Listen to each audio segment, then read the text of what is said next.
Dallas is as good as any and better than most of what we saw. We saw SRA reading materials, we saw Sullivan materials, we saw the Hoffman materials, we saw Swirl. All of these we are using. The only one that we are not using in its direct form is the Hoffman equipment. We do have equipment similar to that, though. Okay, you talk a lot about cost effectiveness. And this trip cost the district several $1,000s, maybe, $5,000, $6,000, $7,000. I don't know exactly how much. For 10 people to go. That's a broad general statement, and I'm sure that that's not correct. Okay, this it's trip several may thousand. have cost the district $1,500 to $2,000. Okay, but you saw little on this trip that you actually are going to bring back to Dallas. Mostly, you saw that Dallas was better than these other places. Is that cost effective?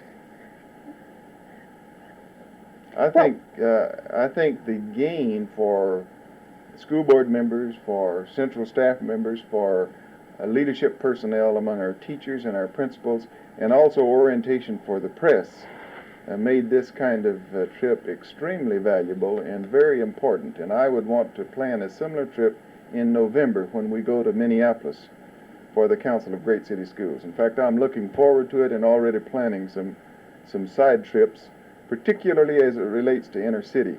How do we revitalize, revise, improve, and develop our program, facilities, and equipment in the inner cities? If you find out that Dallas is really better than most California schools, what's the purpose in going to California? What's the purpose in going to the Midwest if what you find out is that you really know how to do it better in Dallas than someplace else? Well, you see some programs that give you ideas. For instance, at the vocational school in Los Angeles, the telecommunications program gave us some ideas about how we can approach the implementation of our program at Skyline. The program in horticulture gave us some good ideas about how we can improve and develop our program here, particularly setting up businesses for students. The use of paraprofessionals, volunteers, and teacher aides in San Francisco gives us an idea about how we might expand our educational pharmacy for our students. So there are a number of things, although I think the press agreed that there wasn't anything that we saw there that was terribly new or terribly exciting. It is interesting to see how they are approaching this. Then what is the most beneficial thing?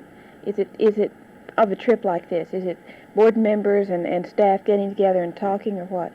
It's gaining information that will improve the decision-making process for policymakers in this school district. I think being able to be with other members of the board and to have a chance to be with people from our administration and that we'll be working with and get to know them has been extremely beneficial.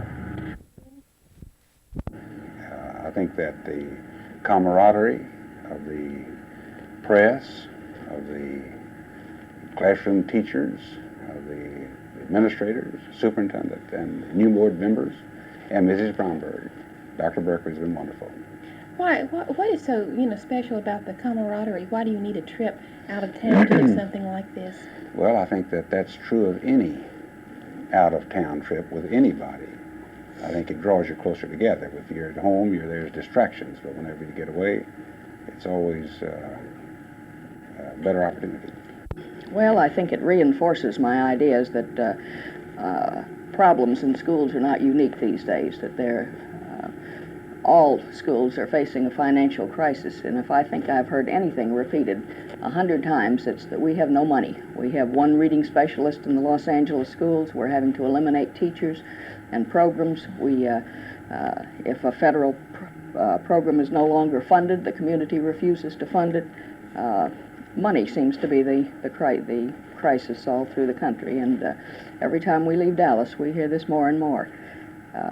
And of course, California schools face a crisis that will not occur in Dallas, and that is they're going to have to replace so many of their schools to meet the earthquake standards. This is going to be a tremendous burden for them, one which